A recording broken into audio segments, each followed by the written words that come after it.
Hello, I'm Don Brown, and I'm a former U.S. Navy JAG officer where I served as a military prosecutor, a special assistant to the United States Attorney for the Southern District of California, and an administrative action officer at the Pentagon where I authored legal opinions for the Secretary of the Navy.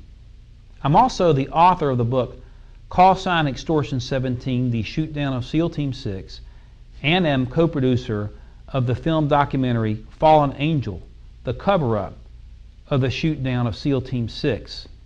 I was given a copy of a 1,200-page report from the military, which I call the Colt Report, which had been classified and then was declassified, and gave us more information than we've ever seen concerning this shootdown. And as I went through the report, frankly, I was shocked.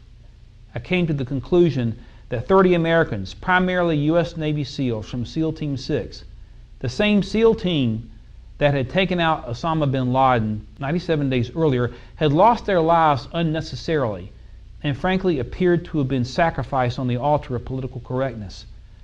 As I went through this information and conducted my investigation from the Colt Report and other sources, 6 areas of concern came to mind that are covered in my book and that will be hit upon even in more detail with this documentary that we're now producing. Let me take a moment to share those with you.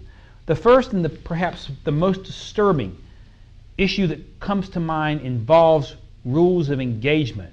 Now, traditionally, our military has always been able to protect itself if we are in imminent danger and we're about to be fired upon, or if there are hostile forces about to take us out. That's happened all throughout history. At Normandy, we saw the shelling of the French coast before our forces went in.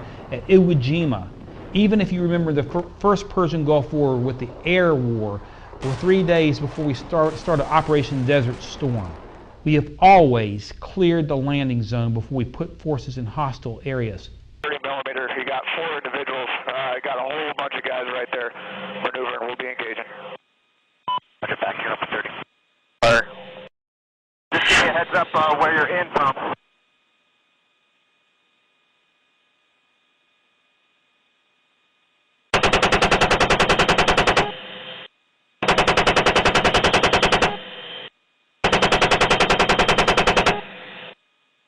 But for whatever reason, now 97 days after bin Laden has been taken out, the rules have changed.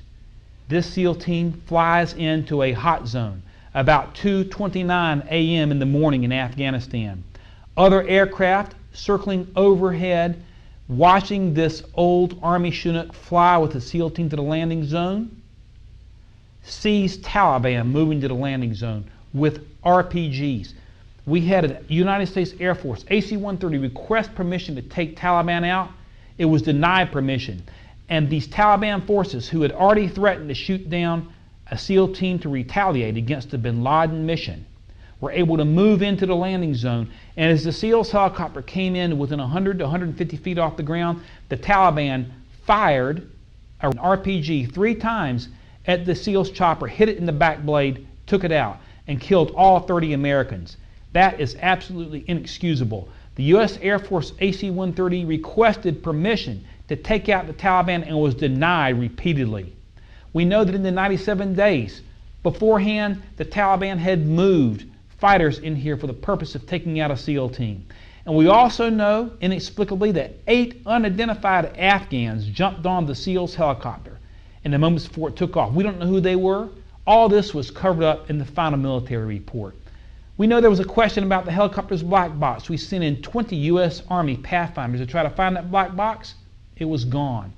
And finally, there were bullets in the bodies, which were thrown away by the military pathologists.